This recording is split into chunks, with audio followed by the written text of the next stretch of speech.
안녕하세요. 저는 이정희라고 합니다. 정말 기가 막혔던 제 이야기 좀 들어주세요.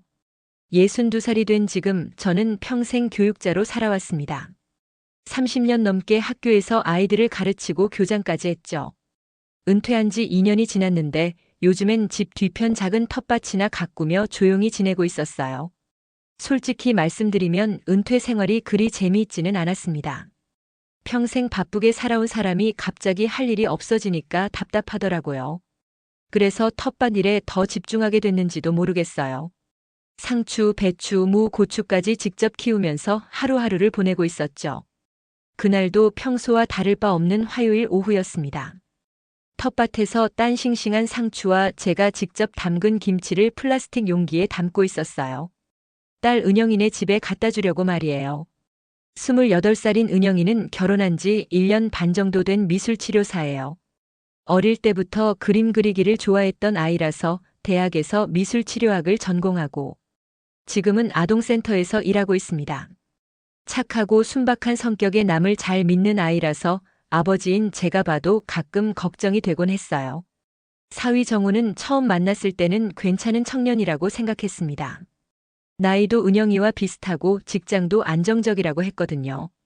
하지만 결혼 후에는 뭔가 달라진 느낌이 들었어요. 예전처럼 은영이를 챙기지도 않고 말수도 줄어들었죠.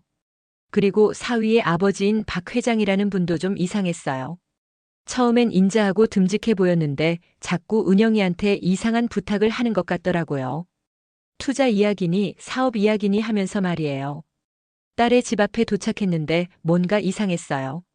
평소라면 벌써 대문 앞에서 저를 반겨줄 텐데 조용하더군요. 집 안에 사람이 있는 것 같은데 아무 소리도 안 들려왔어요. 그런데 문 쪽에서 이상한 소리가 들려왔습니다. 딱! 누군가 뺨을 때리는 소리였어요. 저는 심장이 쿵 내려앉았습니다. 30년 넘게 교육 현장에서 일했기 때문에 그런 소리를 구분할 줄 알거든요. 그리고 이어진 목소리.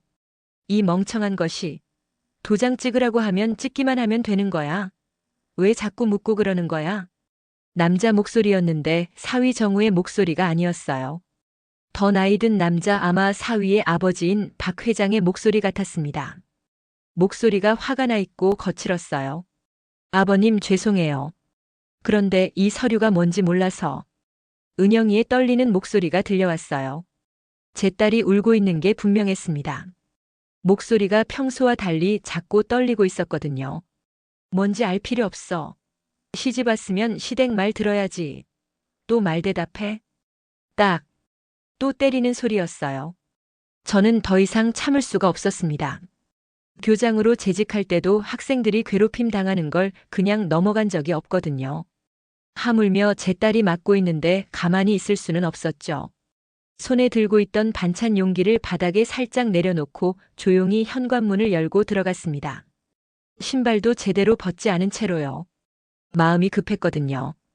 거실에서 벌어지고 있는 장면을 보는 순간 저는 온몸에 소름이 돋았어요. 은영이가 거실 바닥에 무릎을 꿇고 앉아 있었고 앞에는 박 회장이 손을 번쩍 들고 서 있었습니다. 은영이의 뺨은 이미 빨갛게 부어 있었어요. 왼쪽 뺨에 손바닥 자국이 선명하게 남아 있었죠. 옆에는 사위 정우가 팔짱을 끼고 서서 구경만 하고 있었어요. 아내가 맞는 걸 보고도 아무렇지 않은 표정이었습니다. 이게 정상인가 싶었죠.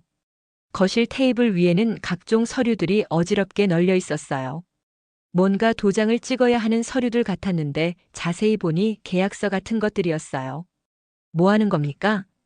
제가 차가운 목소리로 물어보자 세 사람 모두 깜짝 놀라며 저를 쳐다봤어요. 박 회장은 당황한 기색을 감추려고 했지만 저는 이미 모든 걸 다 봤거든요. 아, 아버님. 언제 오셨어요? 정우가 어색하게 웃으며 다가왔지만 저는 그를 무시하고 은영이에게 다가갔습니다. 딸의 상태를 먼저 확인해야 했거든요. 은영아, 일어나. 제가 딸의 손을 잡아 일으키려 하자 박 회장이 어색하게 웃으며 말했어요. 아, 사돈어른. 별것 아닙니다. 그냥 며느리가 좀 덜렁거려서 훈계를 좀 한 거예요. 훈계라고요? 뺨을 때리는 게 훈계라는 말입니까? 저는 교장으로 일할 때 수많은 거짓말을 들어봤습니다. 학부모들이 자기 아이가 잘못했는데도 온갖 핑계를 대는 경우가 많았거든요. 그런데 이런 뻔뻔한 거짓말은 처음이었어요. 은영아, 괜찮니? 딸을 바라보며 물어봤지만 은영이는 고개를 숙인 채 대답하지 못했어요. 손끝이 바들바들 떨리고 있었죠. 이게 처음이 아니라는 걸 그 순간 직감했습니다. 은영이의 뺨은 생각보다 심하게 부어 있었어요. 손바닥 자국이 선명하게 남아 있었죠.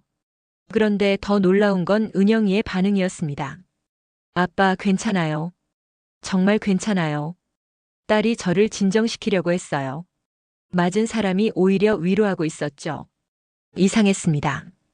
평소 은영이라면 이런 상황에서 울면서 제게 매달렸을 텐데요. 무릎을 꿇고 있던 은영이를 일으켜 세우면서 자세히 살펴봤어요. 뺨만 부은 게 아니었습니다. 손목에도 멍이 있었고 목 뒤쪽에도 뭔가 상처 같은 게 있었어요. 옷으로 가려져 있어서 자세히는 안 보였지만 분명히 다른 상처들이 더 있을 것 같았습니다. 박 회장은 여전히 뻔뻔한 표정으로 서 있었어요. 사돈 어른도 아시지 않습니까? 요즘 젊은 것들이 버릇이 없어서 말이죠. 조금씩 가르쳐줘야 합니다. 가르쳐준다고요? 저는 30년 넘게 교육자로 살았습니다. 진짜 교육이 뭔지 아는 사람이에요. 폭력은 절대 교육이 아니거든요. 아이들을 가르칠 때도 한 번도 때린 적이 없어요. 그게 진짜 교육자의 자세라고 생각하거든요. 정우야, 너는 뭐 하고 있었니? 내 아버지가 내 아내를 때리는 걸 가만히 보고만 있었나? 사위에게 물어보자 정우는 시선을 피했어요. 눈을 마주치지 못하더군요. 아버지께서 하시는 말씀이 맞으니까요. 은영이가 좀 더 신중했어야죠. 이 말을 듣는 순간 저는 정말 화가 났습니다. 아내가 맞는 걸 보고도 아무렇지 않게 말하는 남자가 어떻게 남편이라고 할 수 있을까요? 결혼할 때는 은영이를 지켜주겠다고 약속했으면서 말이에요. 정우야, 너 지금 정신이 있는 거니? 내 아내가 맡고 있는데 그게 맞다고. 아버님, 그게 아니라. 그게 아니라 뭐? 분명히 말해봐. 제가 목소리를 높이자 정우는 더 움츠러들었어요. 하지만 박 회장은 오히려 더 당당해지더군요. 사돈어른, 저희 집안일에 너무 간섭하지 마세요. 며느리 교육은 저희가 알아서 할 일입니다. 며느리 교육이라고요? 사람을 때리는 게 교육이라는 말입니까? 은영아, 엄마는 어디 있니? 엄마는 친정에 가셨어요. 다행히 아내는 없었네요. 아마 이런 모습을 봤다면 기절했을 거예요. 아내는 은영이를 얼마나 아끼는데요. 저는 은영이를 더 자세히 살펴봤습니다. 겉으로 보이는 상처 말고도 뭔가 다른 게 있었어요. 평소보다 많이 말랐고 얼굴도 헬쑥했어요.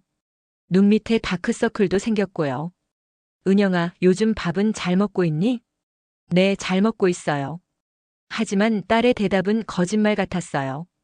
이렇게 말랐는데 밥을 잘 먹고 있다고 할 수 없죠. 은영아, 아빠랑 잠깐 이야기 좀 하자. 아, 사돈어른. 집에 일이 있어서 며느리가 바쁩니다. 박 회장이 말렸지만 저는 무시했어요. 제가 제 딸과 이야기하겠다는데 왜 말리시는 겁니까? 무슨 이유가 있으십니까? 그게 아니라. 은영아, 따라와. 딸을 데리고 작은 방으로 들어갔어요. 문을 닫고 은영이와 둘만 남게 되자 딸은 그제야 울음을 터뜨렸습니다. 아빠. 눈물이 주르륵 흘러내렸어요. 참고 있던 게 터진 것 같았습니다. 은영아, 솔직히 말해봐. 이게 처음이니? 딸은 한참 동안 말을 못하고 있었어요. 눈물만 주르륵 흘리고 있었죠. 대답하기 어려워하는 것 자체가 답이었어요. 처음이 아니죠? 제가 다시 물어보자 은영이는 고개를 저었어요. 역시 그랬구나 싶었습니다. 언제부터였니?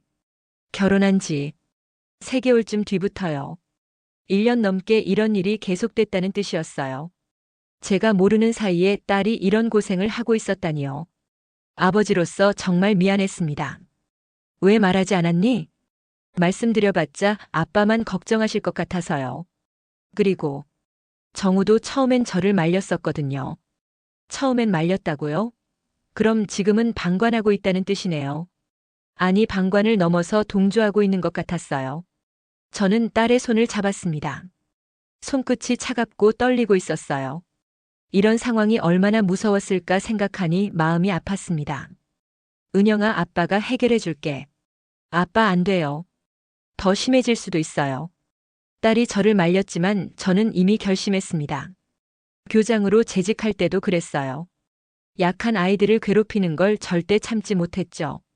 하물며 제 딸인데 가만히 있을 수는 없었습니다. 그날 밤 집에 돌아와서도 잠이 오지 않았어요. 은영이의 떨리는 손과 부은 뺨이 자꾸 떠올랐죠.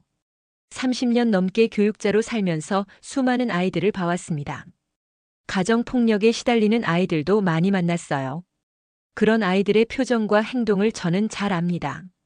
아이들이 집에서 맞고 오면 특징이 있어요. 움츠러들고 말수가 줄어들고 항상 눈치를 보죠. 그리고 어른들 앞에서 과도하게 착한 모습을 보이려고 해요. 혹시라도 또 혼날까 봐서요. 은영이도 마찬가지였어요. 평소와 다른 점들이 하나씩 보이기 시작했죠. 몇 달 전부터 은영이가 집에 올 때마다 긴 소매를 입고 왔었어요. 여름인데도 말이에요. 그리고 예전처럼 밝게 웃지도 않았죠. 말수도 줄어들었고 뭔가 물어보면 대답도 짧게 했어요. 그리고 자꾸 괜찮다, 문제없다는 말을 반복했어요. 아무도 묻지 않았는데도 말이에요. 이런 것들이 모두 신호였던 거죠. 저는 그냥 결혼 생활에 적응하느라 힘든가 보다 생각했었는데 사실은 이런 일 때문이었던 거죠. 아버지로서 정말 둔감했다고 자책했습니다. 다음 날 아침 저는 다시 은영이네 집으로 갔습니다. 이번에는 좀 더 자세히 살펴보려고요. 단순히 폭력만 있는 게 아니라 다른 문제도 있을 것 같았거든요. 아버님, 어제 이어서 죄송했습니다. 정우가 어색하게 인사했지만 저는 대충 넘어갔어요. 이런 형식적인 사과에는 관심이 없었거든요. 은영이 어디 있니? 아, 장 보러 나갔어요. 박 회장도 나와서 인사했습니다. 사돈어른, 어제는 정말 죄송했습니다. 제가 좀 흥분했네요. 표면적으로는 사과하는 것 같았지만 눈빛은 전혀 미안해하지 않고 있었어요. 오히려 저를 경계하는 눈빛이었죠. 30년간 학부모들과 대화해온 경험으로 볼 때 이 사람은 진심으로 반성하지 않고 있었어요. 저는 교장 시절 학부모들과 많은 대화를 나눠봤습니다. 진짜 반성하는 사람과 그냥 형식적으로 사과하는 사람을 구분할 줄 아는 눈이 생겼어요. 진짜 반성하는 사람은 눈빛이 달라요. 부끄러워하고 미안해하는 마음이 눈에서 보이거든요. 하지만 박 회장은 분명히 후자였습니다. 은영이가 언제 돌아오나요? 1시간 후쯤이요. 그런데 사돈어른, 커피 한잔 하시죠. 박 회장이 저를 거실로 안내했어요. 거실 테이블 위에는 각종 서류들이 있었는데 제가 앉자마자 급하게 치우더군요. 무슨 서류인지 봐도 될까요? 아, 별거 아닙니다. 사업 관련 서류들이에요. 사업이라고 했지만 저는 뭔가 이상함을 느꼈어요. 서류를 치우는 박 회장의 손이 떨리고 있었거든요. 그리고 제가 서류를 보려고 하니까 갑자기 긴장하는 기색이 역력했어요. 그때 화장실에 가고 싶다고 말하고 자리를 비웠습니다. 사실 화장실에 갈 필요는 없었어요. 집 안을 둘러보고 싶었죠. 뭔가 숨기고 있는 게 분명했거든요. 은영이의 방에 들어가 보니 책상 위에 여러 서류들이 있었어요. 계약서 같은 것들이었는데 은영이의 도장이 찍혀 있었죠. 투자계약서, 대출 신청서, 보증인 동의서. 이상했어요. 은영이가 이런 걸 알아서 했을 리가 없거든요. 미술치료사인 딸이 갑자기 투자나 대출에 관심을 가질 이유가 없었죠. 그리고 은영이 성격을 생각해보면 이런 중요한 일을 혼자 결정할 사람이 아니에요. 더 자세히 보니 계약 상대방이 모두 박 회장의 회사와 관련되어 있었어요. 은영이를 이용해서 뭔가 하고 있다는 확신이 들었습니다. 서류들을 보면서 소름이 돋았어요. 대출 금액이 수천만 원이었거든요. 은영이 월급으로는 감당할 수 없는 금액이었어요. 사돈어른, 뭐 하세요? 박 회장이 갑자기 나타났어요. 제가 서류를 보고 있는 걸 알아챈 모양이었죠. 아, 화장실 찾다가 길을 잘못 들었네요. 화장실은 저쪽입니다. 박 회장의 목소리가 차가워졌어요. 경계하고 있는 게 분명했죠. 뭔가 들키면 안 되는 일을 하고 있다는 증거였어요. 그때 은영이가 돌아왔습니다. 아빠, 언제 오셨어요? 딸을 보니 어제보다는 나아 보였지만 여전히 뺨에 멍이 남아 있었어요. 그리고 뭔가 불안해하는 기색이 있었어요. 은영아, 아빠랑 점심 먹으러 갈까? 아, 사돈어른. 오늘은 집에 일이 있어서. 박 회장이 또 말렸지만 저는 단호하게 말했습니다. 제가 제 딸과 밥 먹겠다는데 왜 자꾸 말리시는 겁니까? 무슨 특별한 이유라도 있으십니까? 결국 은영이와 함께 집을 나왔어요. 뒤에서 박 회장과 정우가 뭔가 수군거리는 소리가 들렸지만 신경 쓰지 않았습니다. 이제 딸과 진지한 대화를 나눌 시간이었어요. 은영이와 단둘이 식당에 앉아 있으니 딸이 조금씩 마음을 열기 시작했어요. 아빠, 저 정말 힘들어요. 뭐가 제일 힘드니? 시아버지가 자꾸 이상한 서류에 도장을 찍으라고 해요. 뭔지 모르겠는데 무섭게 화를 내니까 그냥 찍었거든요. 역시 제 생각이 맞았어요. 은영이를 이용해서 뭔가 하고 있었던 거죠. 어떤 서류들이었니? 투자 관련된 것 같았어요. 그리고 대출도. 아빠, 혹시 제가 빚을 지게 된 건 아닐까요? 딸의 걱정스러운 표정을 보니 마음이 아팠어요. 그리고 동시에 화가 났습니다. 순진한 딸을 이렇게 이용하다니요. 은영아, 아빠가 알아볼게. 걱정하지 마. 아빠, 정말 괜찮을까요? 시아버지가 무서운 사람 같아요. 왜 무서운 사람 같은데? 가끔 전화 통화하는 걸 들어보면 뭔가 사업을 크게 하시는 것 같더라고요. 그리고 돈 얘기도 많이 하시고. 은영이의 말을 들으면서 점점 확신이 들었어요. 박 회장이 단순한 사업가가 아니라는 걸 말이에요. 집에 돌아온 후 저는 오랫동안 열어보지 않았던 서류 가방을 꺼냈습니다. 교장으로 재직할 때 사용했던 가방이었어요. 사실 저는 단순한 교장이 아니었습니다. 교육청에서 특별조사관으로도 활동했었거든요. 학교 비리나 교육 관련 사기 사건들을 조사하는 일이었죠. 20년 전쯤 교육계에 큰 사건이 있었어요. 일부 사립학교들이 입학금을 빼돌리거나 가짜 장학재단을 만들어서 학부모들을 속이는 일들이 있었거든요. 그때 교육청에서 특별조사팀을 만들었고 저도 그 팀에 참여했었습니다. 10년 동안 그 일을 했어요. 수많은 사기꾼들을 만났고 그들의 수법도 익히 알고 있었죠. 어떻게 선량한 사람들을 속이는지, 어떤 말로 유혹하는지 모든 걸 경험했습니다.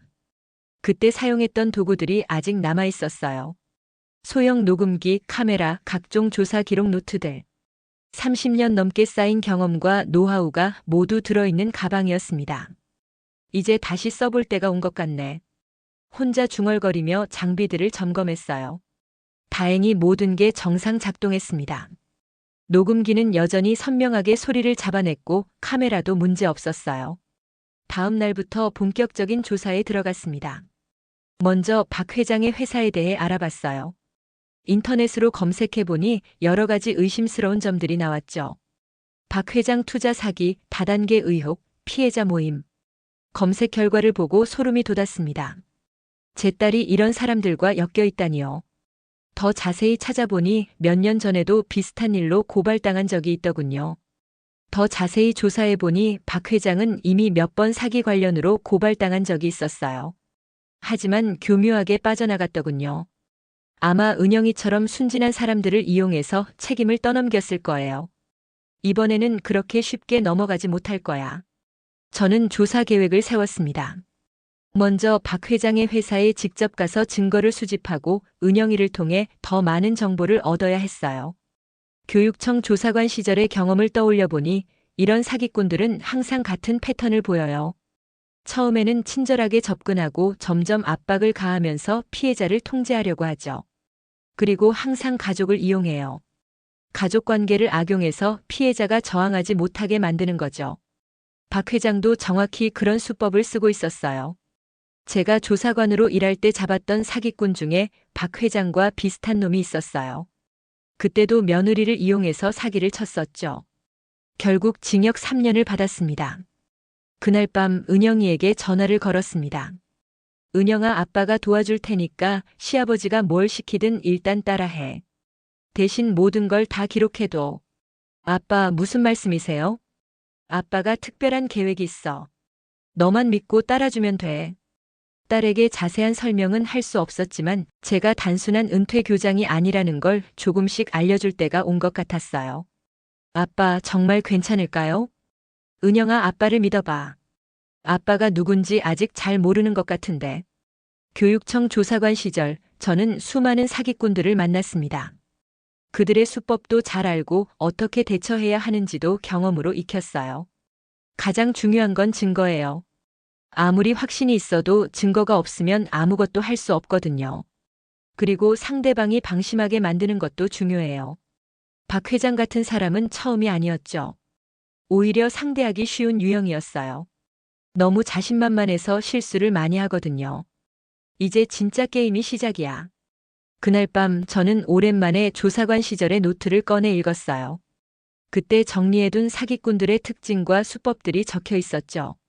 박 회장도 그 노트에 나온 전형적인 패턴을 보이고 있었어요. 이제 제대로 덫을 놓을 때가 왔습니다. 며칠 후 은영이가 갑자기 집으로 찾아왔어요. 눈이 퉁퉁 부어 있었고 옷도 엉망이었죠. 평소에 단정한 은영이가 이런 모습으로 오다니 뭔가 큰일이 있었다는 걸 직감했어요. 은영아, 무슨 일이야? 딸은 제 품에 안기더니 엉엉 울기 시작했어요. 오랫동안 참고 있던 게 터진 것 같았습니다. 아빠, 저는 정말 바보예요. 왜 이렇게 당하고만 살아야 해요? 무슨 일이 있었는지 말해봐. 시아버지가 또 때렸어요. 이번에는 서류를 다시 가져와서 도장을 더 찍으라고 하더라고요. 그래서 제가 이게 뭔지 좀 알려달라고 했더니 딸의 목소리가 떨리고 있었어요. 무슨 일이 있었는지 대충 짐작이 갔습니다. 그랬더니 뭐라고 했니? 시집 온 년이 주제도 모르고 설친다고. 그리고 정우한테 저를 좀 가르치라고 했어요. 제가 상상했던 것보다 더 심각했어요. 언어폭력까지 동반된 거였죠. 정우는 뭐라고 했니? 아무 말도 안 했어요. 그냥 보고만 있었어요. 아빠, 저는 왜 늘 이런 일만 당해요? 어릴 때부터 친구들한테도 이용만 당하고 직장에서도 그랬고 이제 결혼해서도 이래요. 딸의 말을 듣고 마음이 아팠습니다. 은영이는 어릴 때부터 너무 착했어요. 남을 의심할 줄 모르고 누가 부탁하면 거절하지 못하는 성격이었죠. 초등학교 때는 친구들 숙제를 대신 해주다가 선생님께 혼나기도 했고 중학교 때는 친구가 잘못한 일을 대신 뒤집어 쓰기도 했어요. 고등학교 때는 반 친구들이 은영이한테 돈을 빌리고 갚지 않는 일도 있었죠. 그런 성격 때문에 늘 손해만 보고 살아왔어요. 직장에서도 마찬가지였고요. 착한 게 잘못은 아닌데 그런 착함을 이용하는 사람들이 문제였어요. 은영아, 아빠가 말해줄게. 착한 건 잘못이 아니야. 하지만 착하면 늘 당하잖아요. 제가 좀 더 똑똑했다면, 좀 더 강했다면 이런 일이 없었을 텐데. 그건 상대방이 나쁜 거지 내가 잘못한 게 아니야. 착함은 너의 장점이자 힘이야. 딸을 달래면서도 속으로는 화가 났어요. 제 딸의 선한 마음을 이용하는 사람들이 너무 미웠죠. 은영아, 아빠가 이 일을 끝내줄게. 아빠, 어떡해요? 시아버지는 무서운 사람이에요. 사업도 크게 하고 있고 돈도 많고. 아빠를 믿어봐. 아빠가 누군지 아직 모르는 것 같은데. 딸이 궁금한 표정으로 저를 바라봤어요. 아빠는 그냥 교장 선생님이 아니었어. 나쁜 사람들을 잡는 일도 했었거든. 정말요? 응. 30년 동안 수많은 사기꾼들을 잡아왔어. 박 회장 같은 사람은 아빠한테는 식은 죽 먹기야. 딸의 눈에 희망이 보이기 시작했어요. 그동안 얼마나 무력감을 느꼈을까 생각하니 마음이 아팠습니다. 아빠, 정말 도와주실 수 있어요? 당연하지. 다만 은영이도 아빠를 도와줘야 해. 뭘 하면 돼요? 저는 딸에게 앞으로의 계획을 설명해 줬어요. 시아버지가 시키는 대로 하되 모든 걸 녹음하고 증거를 남기라고 했죠. 무서워도 참고 견뎌야 해. 조금만 더 견디면 아빠가 모든 걸 해결해 줄게. 네, 아빠. 믿을게요. 딸이 처음으로 밝은 표정을 지었어요. 오랜만에 보는 은영이의 미소였죠. 그런데 은영아, 한 가지 더 물어볼게. 시아버지가 언제 제일 많이 화를 내니? 서류 얘기할 때요. 그리고 돈 얘기할 때도 그래요. 어떤 돈 얘기? 투자금 모집한다고 하면서 제 명의를 빌려달라고 해요. 그럴 때 제가 왜 제 명의를 써야 하는지 물어보면 화를 내더라고요. 역시 그랬구나. 은영이의 명의를 이용해서 투자 사기를 치고 있었던 거예요. 그날 밤 저는 본격적인 작전을 준비했습니다. 교육청 조사관 시절 사용했던 모든 기술과 경험을 동원할 때가 왔어요. 박 회장, 이번에는 내가 무릎 꿇을 차례야. 다음 날 아침 저는 평범한 은퇴 노인처럼 옷을 입고 박 회장의 회사로 향했습니다. 주머니 속에는 소형 녹음기와 카메라가 들어 있었어요. 오랜만에 써보는 장비들이었지만 여전히 익숙했습니다. 회사 건물에 도착해 보니 생각보다 규모가 컸어요. 하지만 30년간의 경험으로 볼 때 겉만 번지르르하고 속은 텅 빈 회사 같았죠. 이런 회사들의 특징을 저는 잘 알고 있었거든요. 로비에 들어서니 화려한 포스터들이 벽에 붙어 있었어요.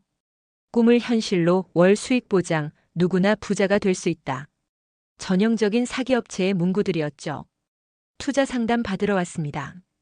접수처에서 말하니 직원이 친절하게 안내해줬어요. 20대 초반으로 보이는 여직원이었는데 아마 이런 일이 사기라는 걸 모르고 일하고 있을 것 같았어요. 상담실로 들어가니 젊은 남자 직원이 각종 투자 상품을 설명해 주더군요. 어르신, 이 상품에 투자하시면 한 달에 20% 수익이 보장됩니다. 한 달에 20%요? 말도 안 되는 수익률이었어요. 확실한 사기였죠. 은행 금리가 연 3%인 시대에 월 20%라니요. 정말 보장되나요? 물론입니다. 저희 회장님이 직접 보증하시거든요. 지금까지 손해본 고객이 한 분도 없어요. 직원의 말을 들으며 모든 걸 녹음했습니다. 이런 말들이 나중에 중요한 증거가 될 거예요. 그런데 원금 손실 가능성은 없나요? 전혀 없습니다. 저희는 특별한 투자처가 있거든요. 특별한 투자처라고요? 이런 말로 사람들을 속이고 있었던 거네요. 그리고 자연스럽게 화장실에 간다고 하고 자리를 비웠어요. 사실 화장실에 갈 필요는 없었죠. 회사 내부를 살펴보고 싶었거든요. 화장실로 가는 척하면서 회사 곳곳을 둘러봤습니다. 복도에 붙어있는 각종 포스터들을 보니 전형적인 다단계 업체였어요. 그런데 운이 좋게도 회장실 문이 조금 열려 있었어요. 안에서 박 회장이 누군가와 통화하고 있었습니다. 그래, 이정의 딸은 정말 쓸만해. 순진해서 뭘 시켜도 다 해. 앞으로 더 많이 이용할 수 있을 거야. 제 이름이 나오는 순간 온몸에 소름이 돋았어요. 그리고 이어진 말에 더욱 화가 났습니다. 사돈이 좀 눈치채는 것 같긴 한데 뭐 별거 아니야. 그냥 은퇴한 교장 선생님인데 뭘 알겠어. 저를 우습게 보고 있었던 거죠. 하지만 이런 대화야말로 결정적인 증거였어요. 녹음기를 켜고 더 가까이 다가갔습니다. 은영이 명의로 대출받은 돈은 얼마나 돼? 한 3천만 원 정도? 더 받을 수 있을 것 같은데. 이제 투자 명목으로 5천만 원 더 끌어낼 예정이야. 8천만 원이라고요? 은영이가 모르는 사이에 이렇게 큰 빚을 지게 된 거였어요. 보증인 서류도 다 받았고 투자 계약서도 완벽해.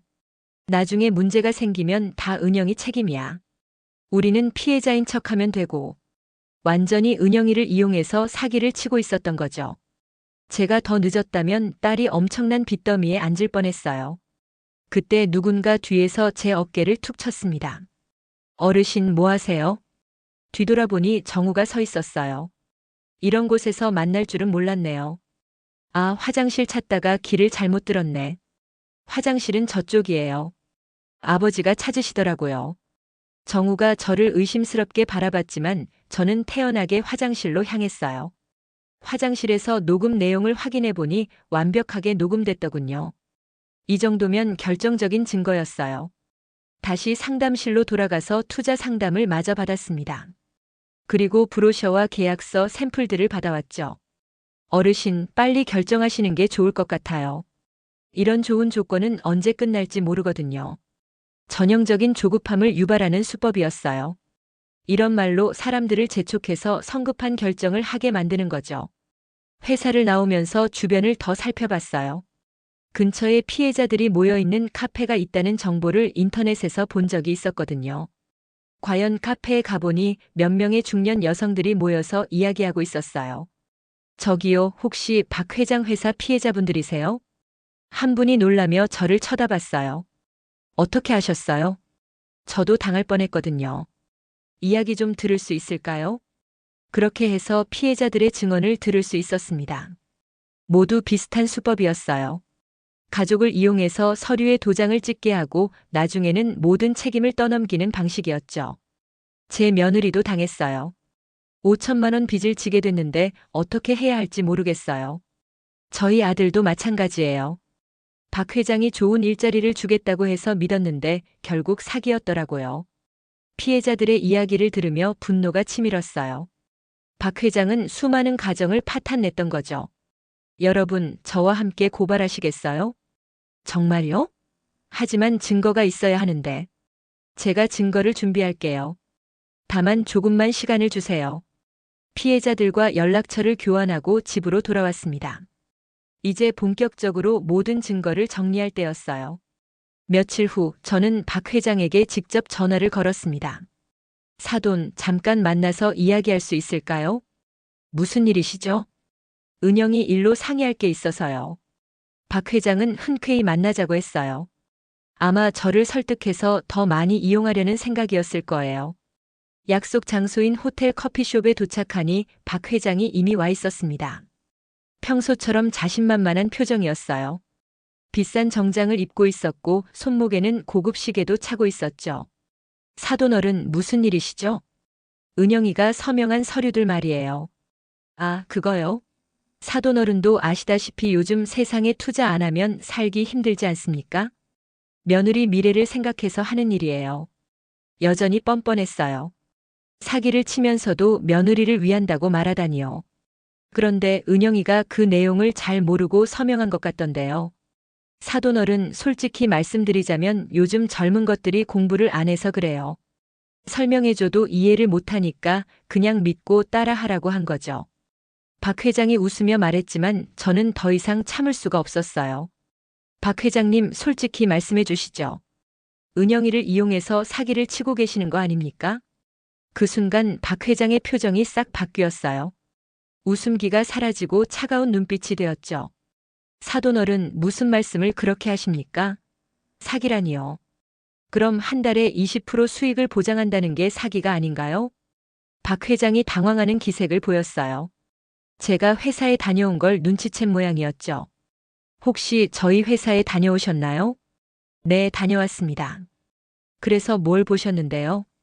박 회장의 목소리가 차갑게 변했어요. 이제 가면을 벗기 시작한 거죠. 많은 걸 봤습니다.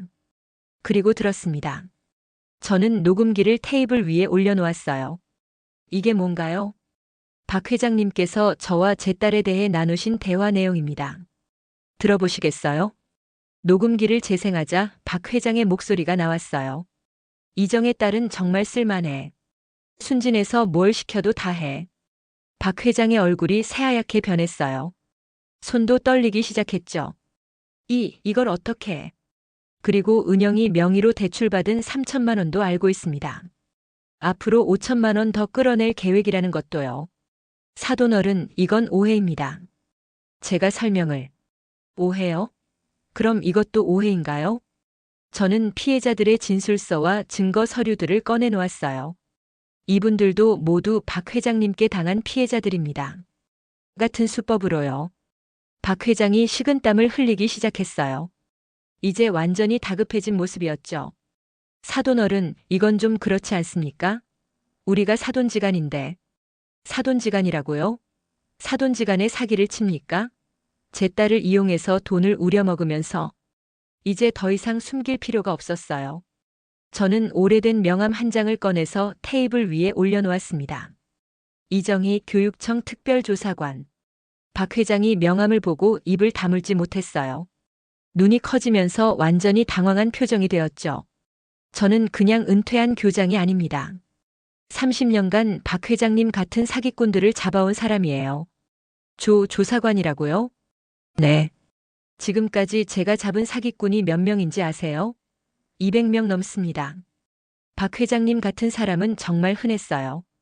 박 회장이 벌벌 떨기 시작했어요. 아까까지의 당당한 모습은 온데간데 없었죠. 사돈어른. 제가 잘못했습니다. 용서해 주세요.